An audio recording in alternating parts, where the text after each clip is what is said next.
وہی مطلوع اور غیر مطلوع، وہی مطلوع قرآن مجید کو کہا جاتا ہے یعنی جس کی تلاوت کی جاتی ہو، اور وہی غیر مطلوع حدیث مبارکہ کو کہا جاتا ہے یعنی جس کی تلاوت عام طور پر نہ کی جاتی ہو۔ تھوڑی سی اور وضاحت سمجھیں، وہی مطلوع یعنی مضامین اور الفاظ دونوں اللہ تعالیٰ کی طرف سے ہوں۔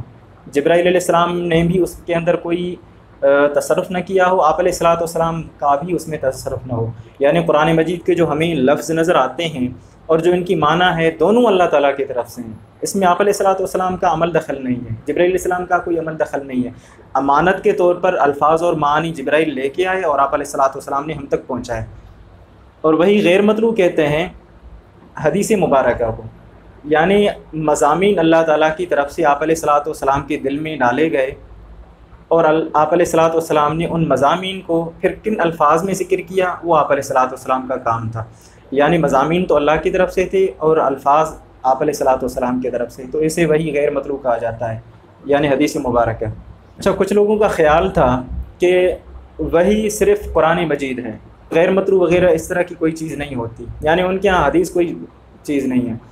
حالانکہ اس طرح نہیں ہے، جس طرح قرآن مجید وہی ہے اس طرح حدیث بھی وہی ہے، تو قرآن مجید کو وہی مطلوع کہا جانے لگا اور حدیث مبارکہ کو وہی غیر مطلوع۔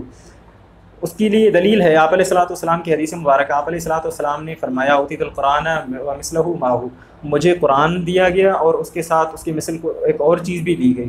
تو قرآن تو ہو گیا، لیکن مثل کون سی چیز تھی؟ وہ وہی غیر مطلوع تھی۔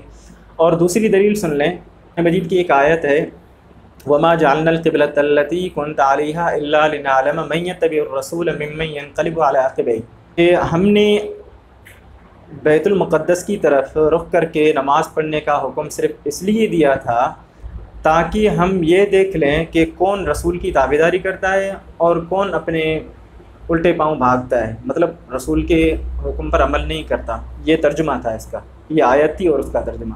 یہاں پہ ایک چیز سمجھنے کی ہے، تھوڑا دھیان رکھیں کہ اللہ تعالیٰ فرماتے ہیں کہ ہم نے بیت المقدس کی طرف منہ کر کے رخ کر کے نماز پڑھنے کا حکم اس لیے دیا تھا، حالانکہ قرآن مجید میں الحمد سے لے کر والناس تک آپ کو کہیں پہ بھی بیت المقدس کی طرف منہ کر کے رخ کر کے نماز پڑھنے کا حکم نہیں ملے گا، کہیں پر بھی نہیں، حالانکہ خود اللہ تعالیٰ فرما رہے ہیں۔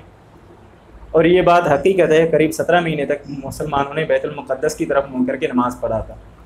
تو معلوم ہوا کہ یہ جو اللہ تعالیٰ فرماتے ہیں کہ ہم نے حکم دیا تھا تو وہ وہی غیر مطلوع کے ذریعے تھا، وہی مطلوع کے ذریعے تو ہمیں قرآن نظر ہی نہیں آ رہا کہیں پر بھی۔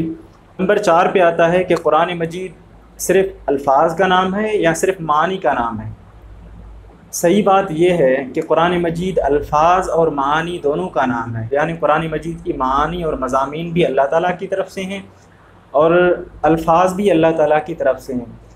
الفاظ اور معانی میں نہ جبرائیل علیہ السلام کو کوئی عمل دخل ہے، نہ آپ علیہ الصلاۃ والسلام کا کوئی عمل دخل ہے۔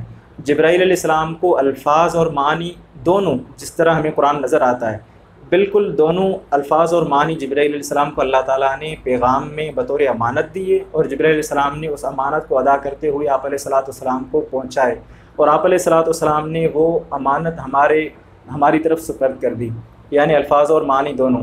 تو کچھ لوگوں کا خیال تھا کہ قرآن مجید صرف معانی کا نام ہے، معنیوں کا نام ہے۔ آپ علیہ الصلاۃ والسلام کے دل میں کچھ مضامین اللہ تعالیٰ کی طرف سے ڈال دیے گئے، معنی ڈال دی گئی، آپ علیہ الصلاۃ والسلام نے اپنے الفاظ میں ان کو بیان کیا۔ یہ جو آج تحریری صورت میں قرآن نظر آتا ہے، یہ وہ الفاظ اللہ تعالیٰ کے نازل شدہ نہیں ہے، یہ آپ علیہ الصلاۃ والسلام کے اپنے الفاظ ہیں۔ اللہ تعالیٰ نے تو صرف معنی آپ کے اوپر نازل کی تھی، مطلب آپ کے اوپر واضح کیا تھا، آپ علیہ الصلاۃ والسلام نے اللہ تعالیٰ کے اس مطلب کو اپنے الفاظ میں ذکر کر دیا، حالانکہ اس طرح نہیں ہے۔ قرآن مجید جو ہمیں نظر آتا ہے مکمل الفاظ ہوں معانی ہوں، دونوں اللہ تعالیٰ کی طرف سے نازل شدہ ہیں۔ اس کے لیے دلیل کیا ہے؟ سب سے پہلے قرآن مجید میں ایک آیت ہے انا انزلناہ قرآنا عربیہ، قرآن مجید کو ہم نے عربی لغت میں نازل کیا۔ تو کوئی بھی لغت، کوئی بھی لینگویج نام ہے الفاظ کا، کوئی بھی لغت الفاظ کا نام ہوتی ہے، یعنی قرآن مجید کی صفت عربی ہے، عربی لغت میں ہم نے نازل کیا۔ کیا مطلب بنتا ہے؟ معنی کو کوئی لغت کا میرے ذہن میں کچھ معنی ہیں، میرے ذہن میں کچھ مطلب ہے، میں کہوں گا وہ مطلب جو ہے عربی میں ہے۔